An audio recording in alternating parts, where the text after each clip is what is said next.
Ya, saudara, dalam seminggu ini kita melewati Brisbane dengan weather yang cukup ekstrim, saudara ya.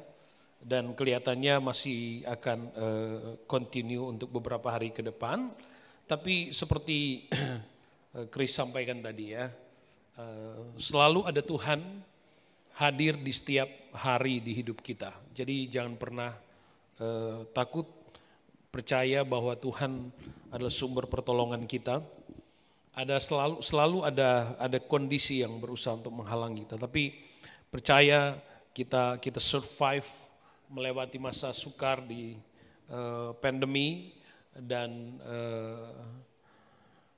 hari-hari ini kita sedang berhadapan dengan weather yang cukup ekstrim. Jadi sekali lagi saya harap jemaat untuk bisa menjaga diri dengan baik ya.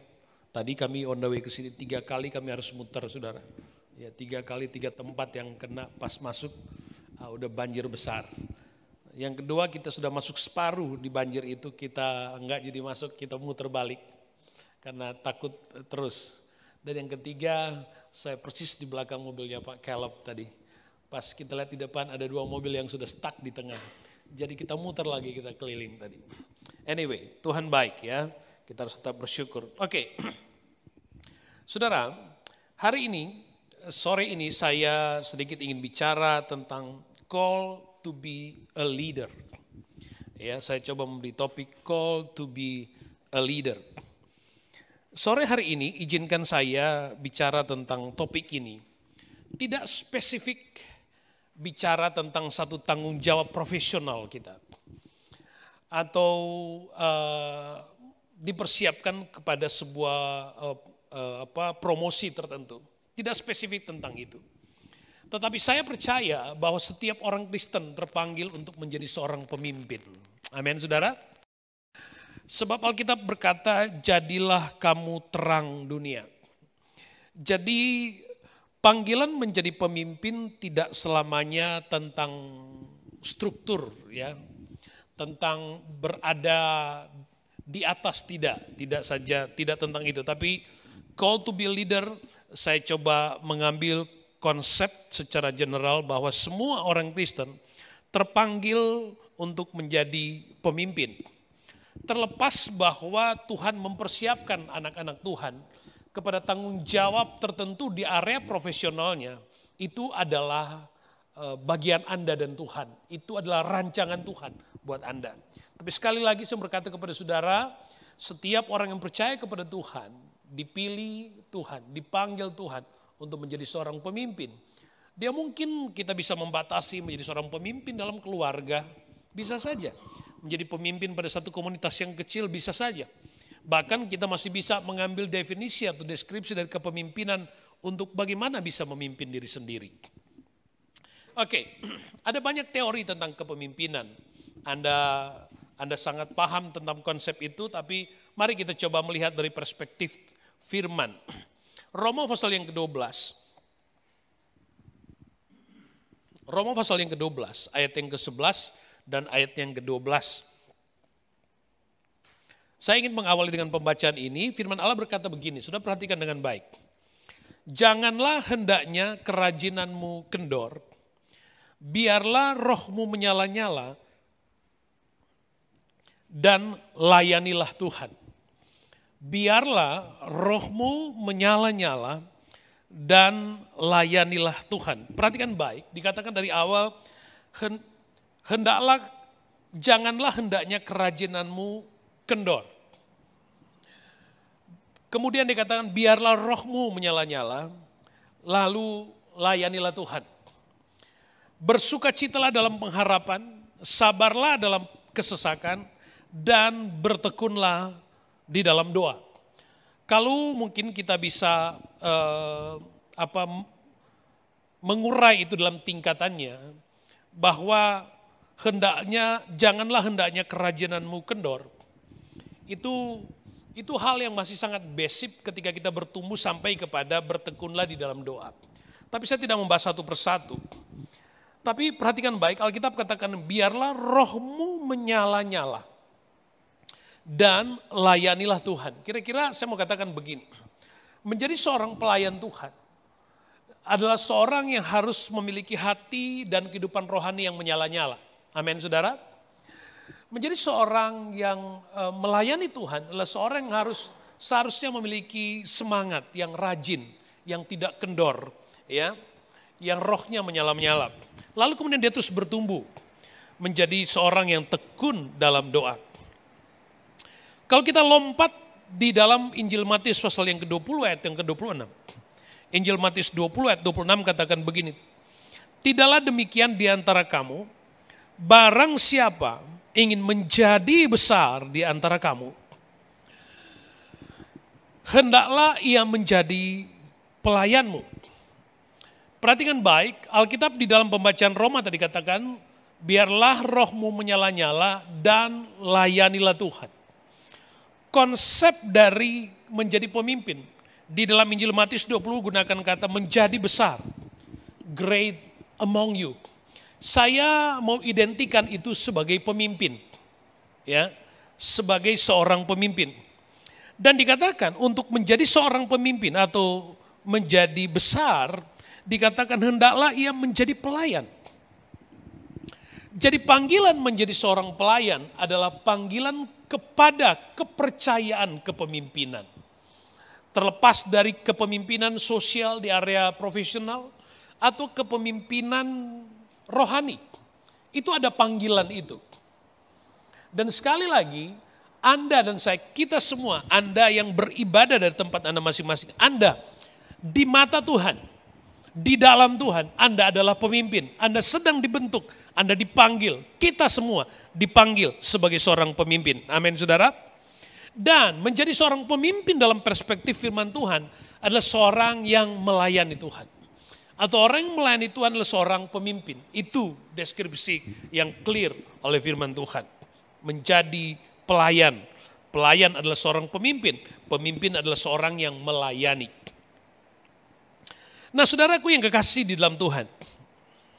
Ada banyak hal yang kita rindukan ketika kita menjadi orang Kristen. Ada orang yang menjadi orang Kristen, dia kehidupan rohaninya bertumbuh sesuai dengan pertumbuhan usia kedewasaan imannya dari masa kanak-kanak sampai dia dewasa. Dan pada tingkatan pertumbuhan itu setiap orang berbeda dalam ekspektasi dari perjalanan imannya. Ada yang jadi orang Kristen, saya pingin berkatnya saja. Ada orang Kristen yang saya pingin kuat di dalam Tuhan. Ada orang Kristen yang pingin hidup tenang di dalam Tuhan. Ada orang Kristen yang betul-betul rindunya adalah sorga. Ada orang Kristen yang ingin menikmati hadirat Tuhan. Ya. Semua hal itu adalah, saya mau katakan semua hal itu adalah penting. Ya, adalah kerinduan kita masing-masing berdasarkan konteks kebutuhan kita.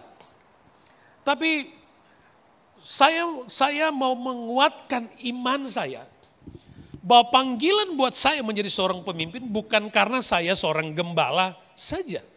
Bukan. Panggilan saya sebagai seorang pemimpin adalah panggilan spiritual yang Tuhan taruh di dalam kehidupan saya, supaya saya bagaimana caranya saya bisa menjadi berkat atau menjadi pengaruh, bisa membawa orang untuk bisa semakin mengenal Tuhan. Dan itu pun masih dalam definisi kepemimpinan, membawa orang kepada Tuhan. Dan Tuhan menjamin, Tuhan memanggil, Tuhan membawa Anda, kita semua pada panggilan ini. Saya ingin kita melihat tentang sebuah kisah dalam perjalanan bangsa Israel. Ketika di satu waktu orang Israel yang dalam perjalanan kehidupan mereka dipimpin oleh hakim-hakim. Setelah bergantian hakim demi hakim, sampailah kepada Samuel. Samuel memimpin bangsa Israel dengan semua prestasi bangsa Israel, bahkan bangsa Israel menjadi bangsa yang ditakuti oleh bangsa-bangsa yang lain. Tetapi pada masa itu kemudian muncul generasi, ya, orang yang hidup pada zaman kepemimpinan Samuel menuntut supaya Samuel, kayaknya kita bangsa yang gede, tapi kita ini agak terlalu kuno. Kira-kira begitu pandangannya. Kita ini terlalu kuno, zaman sudah berubah kok kita masih tradisional banget. Yang lain sudah punya raja kok, kenapa kita nggak ada raja? Yang lain sudah punya kerajaan, kenapa kita nggak punya kerajaan?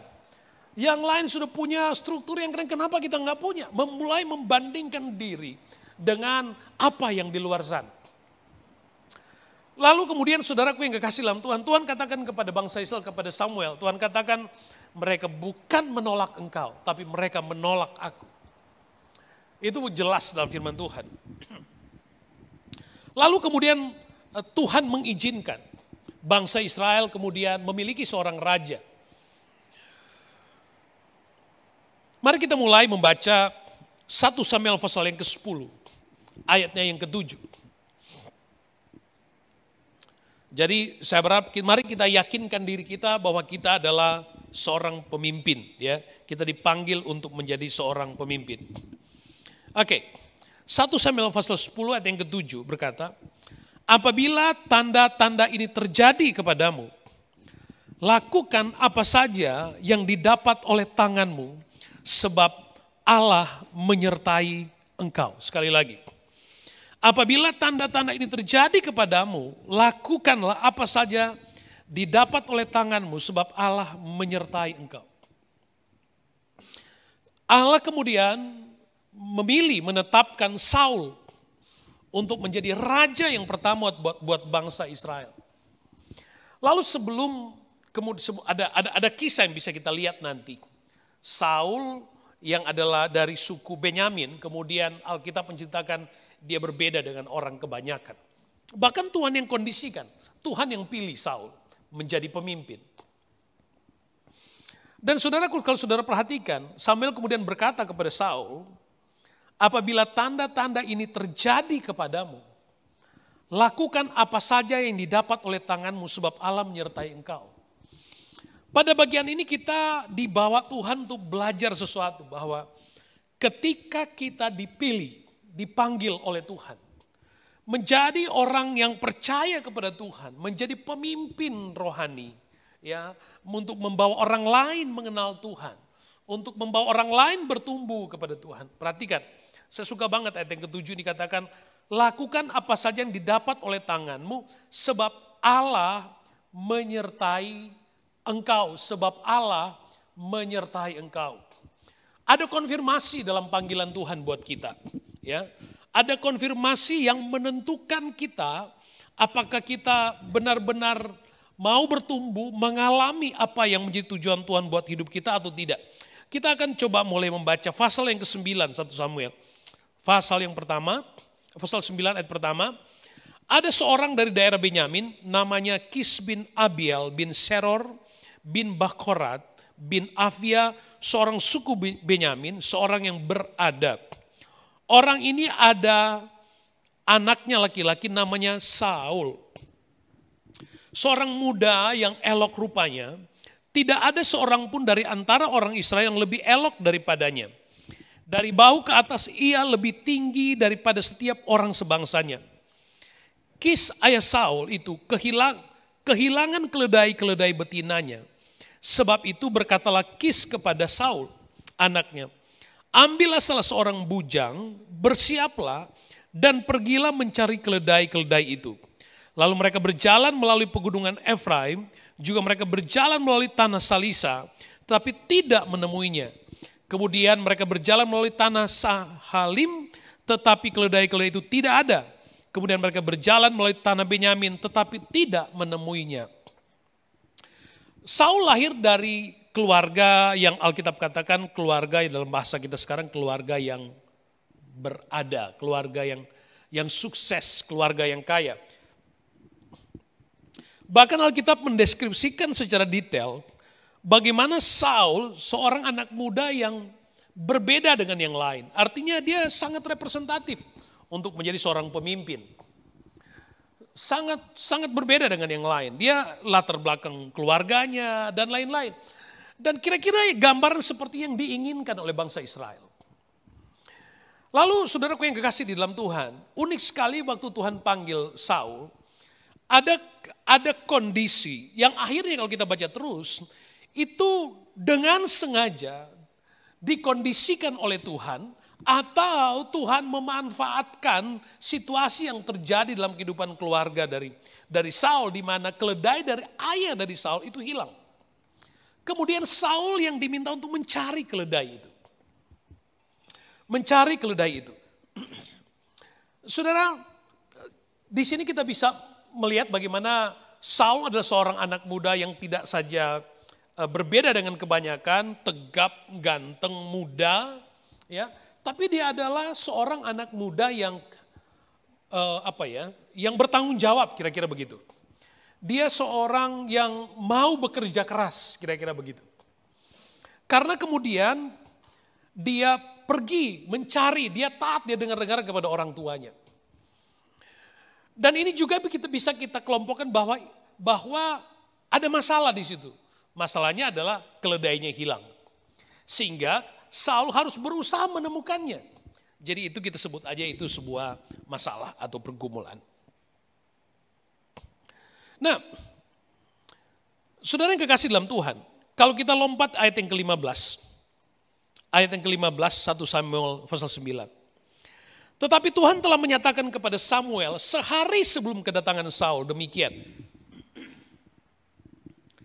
Besok kira-kira waktu ini aku akan menyuruh kepadamu seorang laki-laki dari tanah Benyamin. Engkau akan mengurapi dia menjadi raja atas umatku Israel. Dan dia akan menyelamatkan umatku dari tangan orang Filistin. Sebab aku telah memperhatikan sengsara umatku itu karena teriakannya telah sampai kepadaku. Ketika Samuel melihat Saul, maka berfirmanlah Tuhan kepadanya. Inilah orang yang kusebutkan kepadamu itu. Orang ini akan memegang tampuk pemerintahan atas umatku. Saul yang ada masalah tadi, karena dia harus berusaha mencari keledai orang tuanya, dan dia bertanggung jawab untuk itu. Alkitab katakan sedemikian rupa Allah kemudian memanfaatkan situasi itu, atau Allah sendiri mengkondisikan keadaan itu, sampai kemudian karena masalahnya itu, kemudian dia akhirnya bertemu dengan Samuel. Dia bertemu dengan Samuel. Tadinya kalau saudara baca, Saul sudah mau pulang. Saya bilang pulang aja lah, kita ini sudah kelamaan gak ketemu. Tapi temannya bilang enggak, di daerah sini ada seorang nabi. Ada seorang yang bisa melihat. Ada seorang yang bisa menolong kita. Akhirnya kemudian Saul dan temannya itu datang. Dan pada momen itulah kemudian Samuel melihat Saul. Dan itulah kemudian yang Samuel ingat bahwa itulah yang seperti Tuhan katakan. Bahwa kira-kira waktu yang sama seperti ini, besok hari, aku akan menyuruh kepadamu seorang laki-laki. Perhatikan baik. Bagaimana Tuhan memilih seseorang yang tadinya punya masalah, karena sedang berusaha menyelesaikan masalah untuk menemukan keledai. Atau tadi seorang yang sukses, kita sebut aja begitu. Seorang dengan latar belakang yang hebat, tapi kemudian Allah menggiring dia untuk sampai pada satu titik perjumpaannya dengan kehendak Tuhan. Lalu kemudian Saul bertemu dengan Samuel. Dan Tuhan berkata kepada Samuel, inilah orang yang kusebutkan kepadamu, orang ini akan memegang tampuk pemerintahan atas umatku.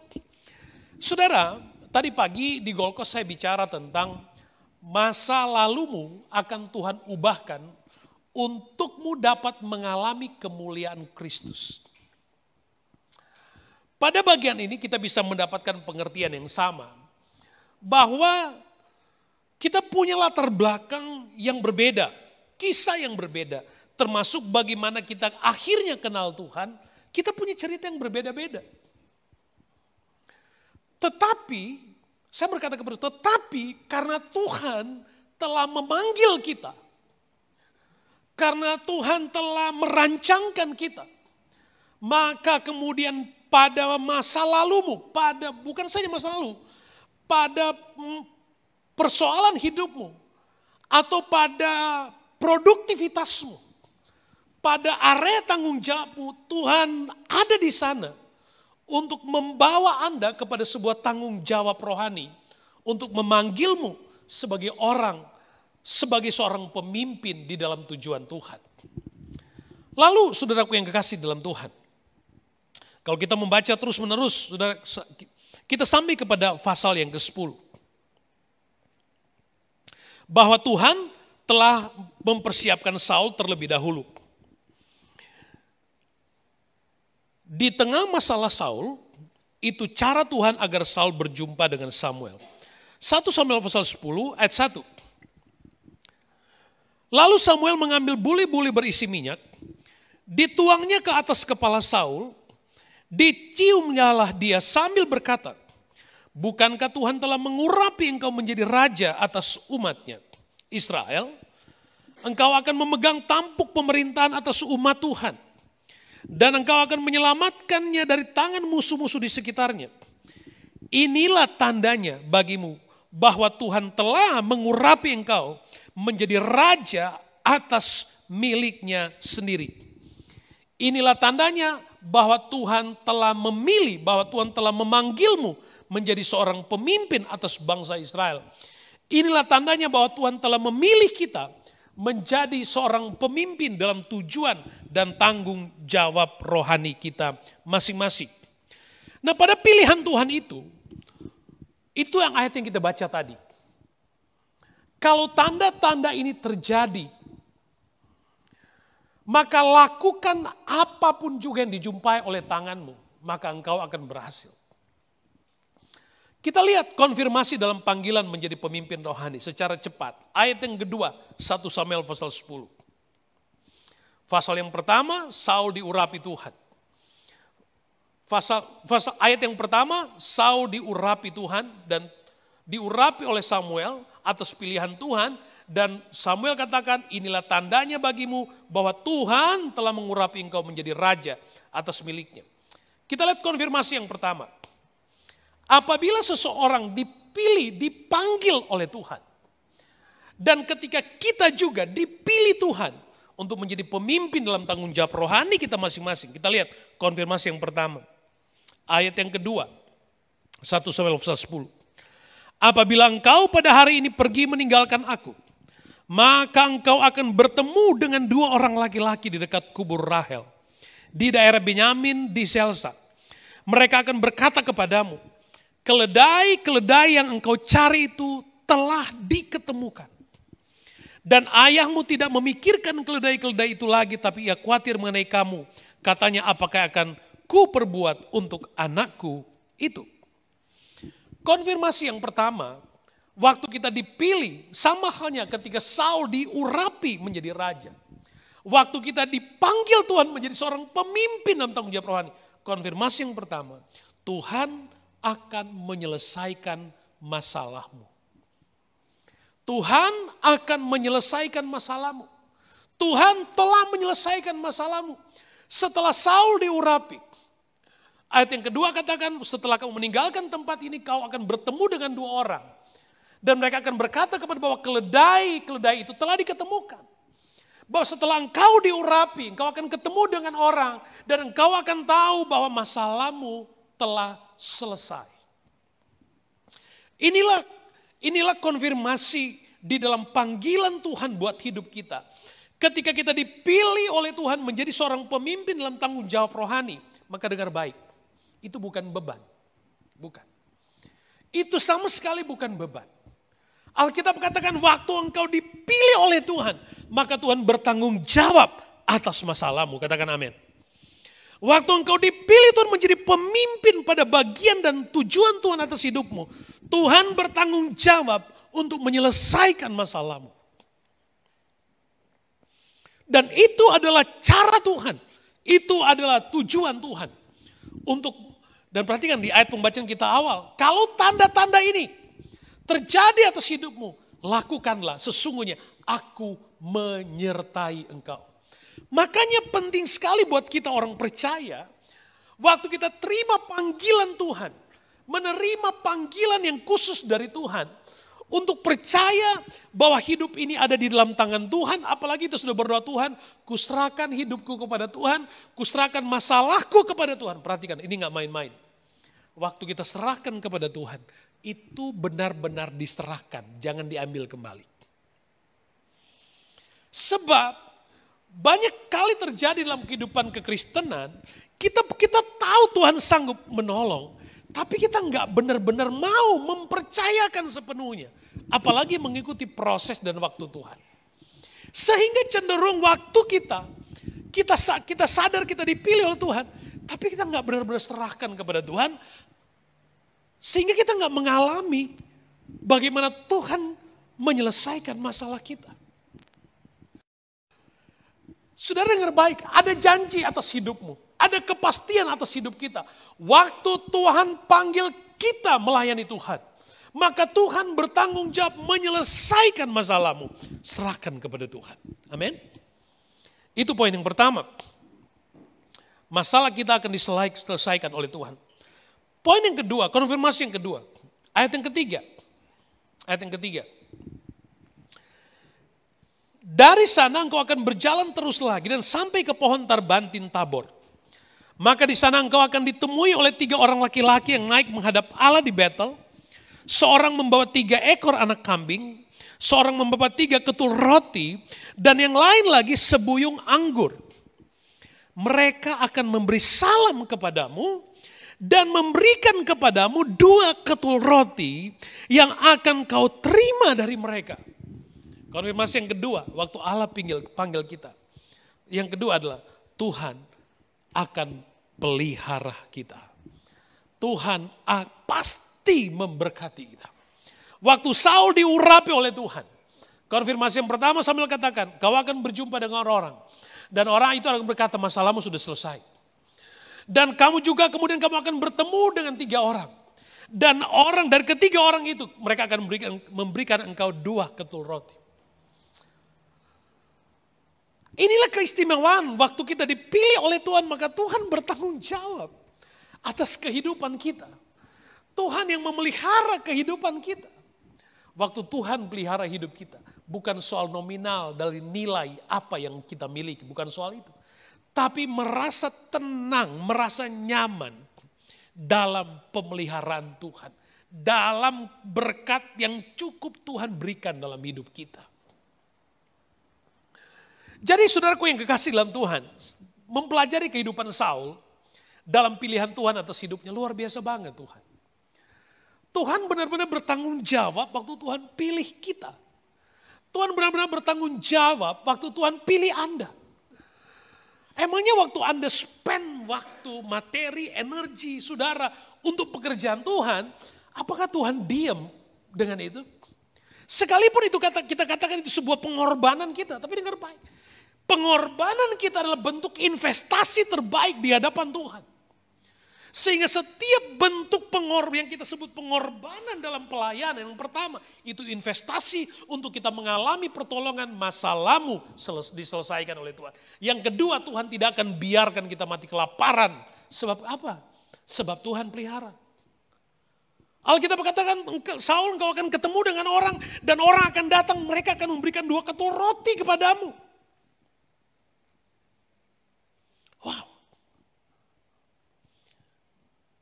Dan itu jaminan Tuhan, itu cara Tuhan. Dalam tanggung jawab dan pilihan Tuhan buat hidup kita. Perhatikan saudara, waktu kita dipilih, dipanggil oleh Tuhan. Ada banyak ayat-ayat yang betul-betul bisa memberkati kita untuk memahami konteks dalam pemeliharaan Tuhan. Yesaya pasal 61 ayat yang ke-6. Yesaya 61 ayat 6 katakan begini. Tetapi kamu akan disebut imam Tuhan. Dan akan dinamai pelayan Allah kita. Pelayan Allah kita. Pemimpin. Kamu akan menikmati kekayaan bangsa-bangsa dan akan memegahkan diri dengan segala harta benda mereka. Dan kalau Alkitab yang katakan, saudara, firman Tuhan itu selalu ya dan amin. Makanya saudaraku yang kekasih dalam Tuhan, saya katakan sekali lagi, Kita semua dipanggil oleh Tuhan menjadi pelayan. Pelayan itulah pemimpin. Pemimpin itulah pelayan. Pemimpin itulah pelayan. Anda, kita adalah pemimpin. Dalam Alkitab katakan bagi orang yang melayani, para pemimpin rohani, imam. Disebut imam, Tuhan tidak hanya bicara tentang gembala. Kita adalah imamat rajani, kita orang percaya. Alkitab mengatakan bahwa kamu akan menikmati berkat Tuhan. Tuhan tetap pelihara kita. Yesaya 60 ayat yang kelima. Pada waktu itu engkau akan heran, melihat dan berseri-seri, engkau akan tercengang dan akan berbesar hati. Sebab kelimpahan dari seberang laut akan beralih kepadamu dan kekayaan bangsa-bangsa akan datang kepadamu. Di dalam panggilan Tuhan, ada jaminan. Ada jaminan Tuhan. Pegang firman Tuhan. Kadang-kadang kita pikir masa iya sih? Tuhan masa iya sih? Alkitab mau tekankan kepada kita bahwa kalau Tuhan panggil kita menjadi seorang pemimpin, menjadi seorang pelayan Tuhan. Tuhan tidak akan biarkan kita. Tuhan tidak akan biarkan. Sesudah katakan tadi, sekalipun kita sebut itu sebuah pengorbanan dalam pelayanan. Kita sebut itu pengorbanan waktu, pengorbanan materi, pengorbanan potensi, energi, apapun yang kita punya. Kita korbankan. Tapi bagi Tuhan itu investasi buat kita di sorga. Dan Allah tidak tinggal diam untuk itu. Allah tidak tinggal diam untuk itu. Saudara yang kekasih di dalam Tuhan, saya belajar untuk hidup dengan iman. Saya belajar meletakkan semuanya dengan iman. Saya mengimani bahwa di dalam panggilan Tuhan atas hidup saya, Tuhan tidak mungkin biarkan. Tuhan tidak akan pernah berubah. Kalau mungkin berubah ya saya yang berubah. Manusia yang berubah. Tapi janji Tuhan tidak berubah. Kita bisa saja berubah. Kita bisa berubah menjadi tidak setia. Kita bisa saja berubah menjadi sombong rohani. Kita bisa saja berubah dari pihak manusia, kita bisa berubah. Tadi, Ahas tadi juga. Kita bisa saja berubah. Tapi Tuhan tidak pernah berubah. Dulu, sekarang, sampai selama-lamanya. Kalau dia panggil kita melayani, dia panggil kita menjadi pemimpin, maka dia akan pasti menyelesaikan masalahmu dan dia pasti memberkatimu sebab dia tidak akan pernah bisa menyangkali kesetiaannya. Yang ketiga.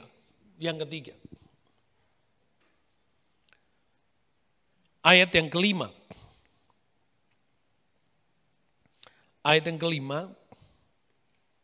Tadi kita sudah baca ayat yang ketiga dan keempat ya. Sekarang ayat yang kelima. Sesudah itu engkau akan sampai ke Gibea Allah, tempat kedudukan pasukan orang Filistin. Dan apabila engkau masuk kota, engkau akan berjumpa di sana dengan serombongan nabi yang turun dari bukit pengorbanan dengan gambus, rebana, suling dan kecapi di depan mereka. Mereka sendiri akan kepenuhan seperti nabi. Ayat 6, perhatikan. Maka roh Tuhan akan berkuasa atasmu. Engkau akan kepenuhan bersama-sama dengan mereka dan berubah menjadi manusia lain. Haleluya. Waktu Tuhan pilih kita menjadi pemimpin, menjadi pelayan Tuhan. Sekali lagi, Allah bertanggung jawab menyelesaikan masalah kita. Allah bertanggung jawab memberkati kita. Ya. Dan yang ketiga, penting sekali untuk kita memahami. Roh Tuhan akan berkuasa atasmu. Roh Tuhan akan berkuasa atasmu. Saul pada waktu dipilih Tuhan, dia benar-benar menjaga kepercayaan itu. Sehingga Alkitab katakan, kemudian waktu dia masuk bersama-sama dengan rombongan para nabi. Alkitab katakan dia turut kepenuhan seperti para nabi. Roh Tuhan berkuasa atas kehidupan Saul. Ini yang paling penting. Makanya kepemimpinan rohani adalah tentang sejauh mana Roh Allah bekerja, berkuasa, memimpin hidup kita. Yang lain-lain itu alat support yang lain. Tapi yang terutama adalah bagaimana Roh Tuhan berkuasa atas dirimu. Bagaimana Roh Kudus memimpin hidupmu. Pada bagian inilah kemudian perhatikan baik, maka Roh Tuhan berkuasa atasmu. Lalu dikatakan kemudian Saul berubah menjadi manusia yang lain. Pada waktu Roh Tuhan berkuasa atas Saul, maka Saul mengalami karunia-karunia dari Tuhan sehingga dia memiliki kemampuan yang dari Tuhan untuk menjadi seorang pemimpin. Berubah menjadi manusia yang lain. Artinya diperlengkapi oleh Tuhan. Memiliki karunia-karunia. Makanya dalam pelayanan pekerjaan Tuhan, pemimpin, saudara, ukurannya sangat berbeda dengan ukuran sekuler. Ukurannya di dalam Tuhan ada di sana ada unsur dominasi dari kuasa Tuhan. Dan tidak ada pilihan lain buat kita selain berkata amin untuk tujuan itu. Kita tidak boleh memilih, boleh nggak saya melayani dan nggak perlu pakai kuasa Tuhan? Nggak bisa. Kita nggak bisa memilih, boleh nggak saya menjadi pemimpin rohani, tapi nggak perlulah urapan, nggak perlulah Roh Kudus, nggak perlulah karunia. Nggak bisa. Nggak bisa. Itulah kemudian yang pasal yang kita baca tadi, Samuel katakan kepada Saul, saya baca lagi, kepada kita, dikatakan begini saudara. Ayat yang ke-7 pasal 10. Apabila tanda-tanda ini terjadi kepadamu, lakukan apa yang didapat oleh tanganmu sebab Allah menyertai engkau. Artinya begini, Allah akan menyertai engkau apabila engkau menjadi seorang pelayan yang baik, masalahmu Tuhan tolong. Engkau menjadi seorang pelayan yang baik, engkau pasti diberkati Tuhan.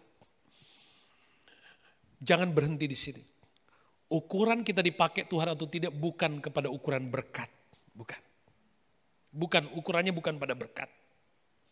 Seolah-olah waktu kita melayani Tuhan kita semakin diberkati, lalu kita berkata, kita telah mencapai titik tertinggi.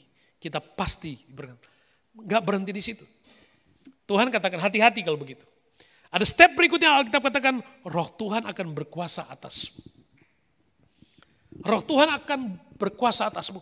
Lalu kemudian Samuel katakan, kalau ini semua terjadi atas dirimu, kalau semua ini terjadi atas dirimu, Allah akan menyertai engkau untuk apapun yang engkau lakukan.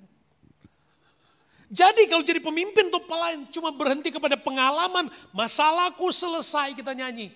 Aku lebih, kita lebih dari pemenang. Kita cuma nyanyi sampai di situ masih belum cukup untuk apalagi mengklaim berkat hak-hak privilege di dalam Tuhan. Belum cukup. Atau masalah selesai diberkati Tuhan. Itu pun gak boleh berhenti di titik itu. Apalagi klaim hak privilege rohani. Tuhan belum cukup. Alkitab katakan ada pengalaman rohani lainnya. Di mana itu puncak dari panggilan Tuhan atas hidup kita. Sebab di situ hidupmu diubahkan. Kalau tadinya kehidupanmu, engkau mungkin punya pengalaman sekuler di luar. Silakan. Anda punya kriteria yang memenuhi standar sekuler, silakan. Tapi ketika itu diletakkan di dalam Tuhan, ada satu keinginan Tuhan. Anda harus penuh dengan Roh Kudus. Anda harus dipimpin oleh Tuhan. Anda harus memberi dirimu diubahkan. Kenapa? Karena pada titik itu Tuhan memperlengkapimu. Memperlengkapi. Di dalam Alkitab ada cerita. Waktu orang-orang melihat murid-murid atau rasul-rasul menyembuhkan orang dengan nama Yesus. Mereka minta, boleh gak aku punya kuasa itu, aku bisa bayar. Rasul-rasul bilang begini, enyahlah engkau dengan uangmu. Kenapa? Karena ini soal karunia. Yang gak bisa ditukar dengan hal-hal lahiriah apapun gak bisa. Makanya yang terpenting dalam kehidupan, dalam panggilan Tuhan buat kita semua sudah dipanggil Tuhan jadi pemimpin rohani.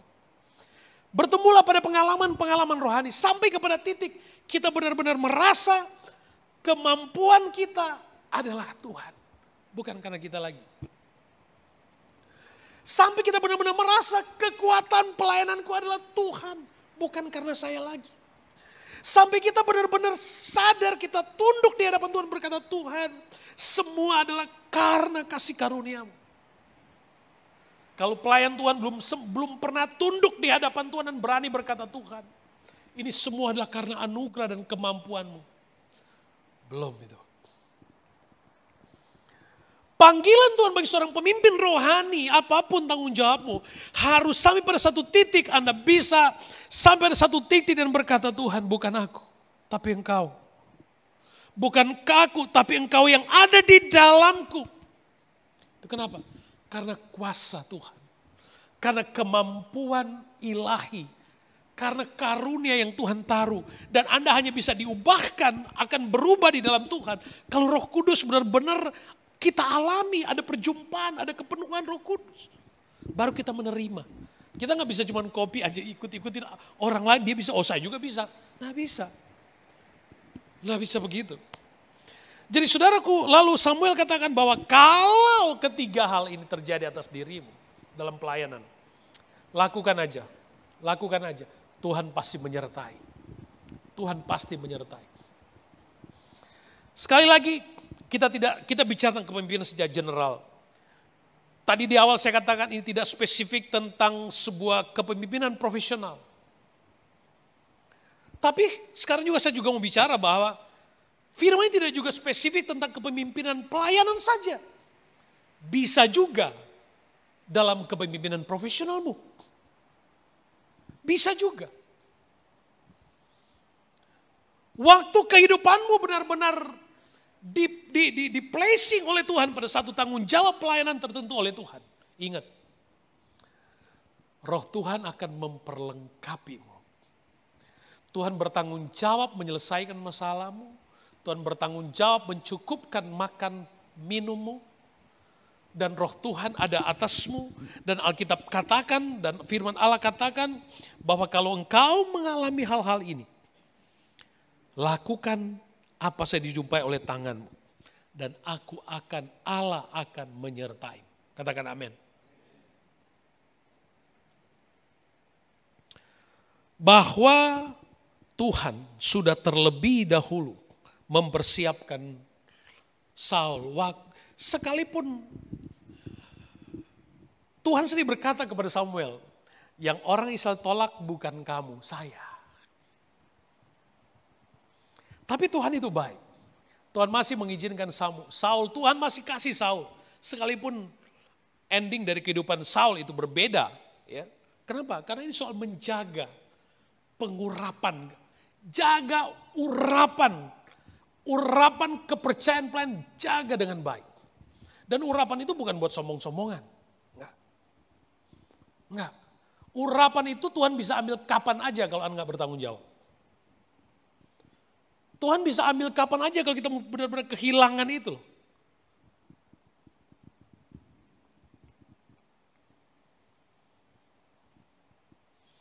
1 Samuel 10 ayat 9. Sedang ia berpaling untuk pergi meninggalkan Samuel, maka Allah mengubah hatinya menjadi lain. Dan segala tanda-tanda yang disebut itu terjadi hari itu juga. Wow. Tuhan mengubah hati Saul. Mengubahnya menjadi memiliki hati yang baru. Hati yang lain. Kitab Yesiel katakan aku berikan hati yang baru. Menjadi manusia yang baru. Pemimpin yang dipilih bentuk oleh Tuhan pasti diperlengkapi oleh Tuhan. Ya, ingat masalahmu pasti diselesaikan oleh Tuhan.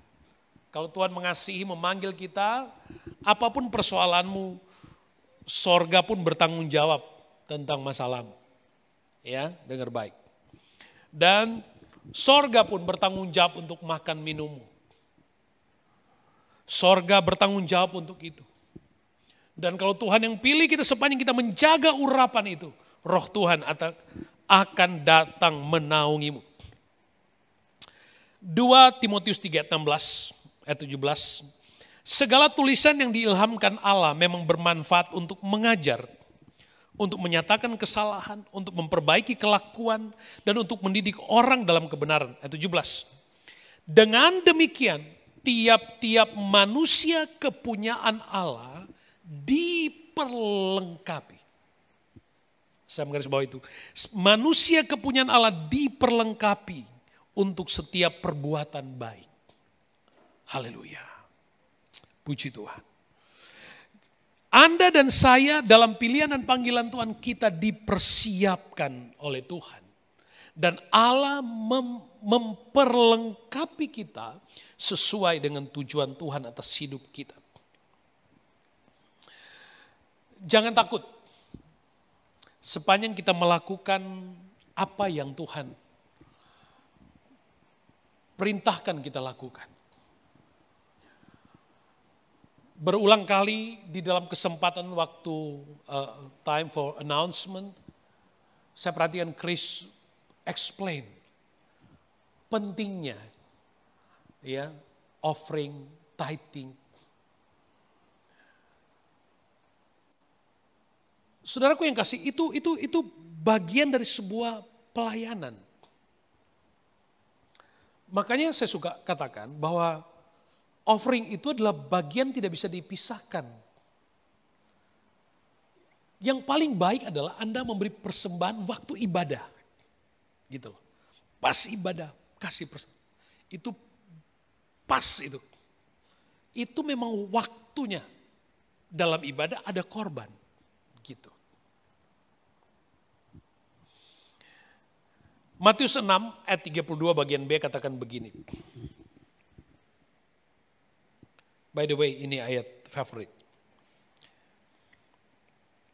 Akan tetapi Bapamu yang di sorga tahu bahwa kamu memerlukan semuanya itu. Kalau kita reverse ke baca di Matius 6 kita akan lihat di sana. Bunga di padang Allah hiasi. Burung di udara Allah pelihara. Maka terlebih kita orang yang percaya kepada Tuhan. Allah tidak mungkin membiarkan, Tuhan tidak akan mungkin membiarkan kita. Mau pandemi, mau masa sulit apapun, yang penting sadar bahwa Anda dipanggil menjadi pemimpin. Pemimpin dalam keluarga, pemimpin dalam sebuah tanggung jawab rohani, Anda dipilih, dipanggil oleh Tuhan. Dan pada pilihan Tuhan itu ada kepercayaan Tuhan yang Tuhan taruh. Ada pengurapan dalam kepercayaan itu. Sepanjang pengurapan itu terjaga dengan baik, bertanggung jawab di hadapan Tuhan. Tuhan akan selesaikan masalahmu, Tuhan akan memberkati engkau. Alkitab katakan bahwa Tuhan tahu semua itu kita perlukan. Dan yang ketiga, Alkitab katakan roh Tuhan akan menaungimu. Harus jaga itu baik-baik. Biarlah rohmu menyala-nyala. Dan layanilah Tuhan. Layanilah Tuhan. Jangan cuma melayani tapi gak menyala-nyala. Harus. Janganlah kerajinanmu kendor. Itu jelas dari awal dikatakan. Mari. Saudaraku yang kekasih di dalam Tuhan Yesus Kristus. Firman Tuhan datang kepada kita malam hari ini, sore hari ini. Saya cuma mengambil rema, iman, mengimani remanya. Pasti ada tujuan Tuhan. Pasti ada tujuan Tuhan. Dan mari, ini juga mungkin reminder buat kita, supaya waktu kita melayani Tuhan kita ingat baik-baik. Waktu Tuhan urapi, Tuhan panggil kita, ada janji, ada jaminan. Ada jaminan. Alkitab katakan kalau tanda-tanda ini menyertaimu, terjadi atas dirimu, lakukan saja apa yang dijumpai oleh tanganmu. Perbuatlah itu. Alkitab katakan, maka Allah akan menyertaimu. Haleluya, biarlah rohmu menyala-nyala. Para pemimpin, biarlah rohmu menyala-nyala. Para pelayan, biarlah rohmu menyala-nyala. Apapun situasinya, biarlah rohmu menyala-nyala. Layanilah Tuhan. Layanilah Tuhan. Di masa sulit apapun, layani Tuhan. Biarlah rohmu menyala-nyala. Layani Tuhan.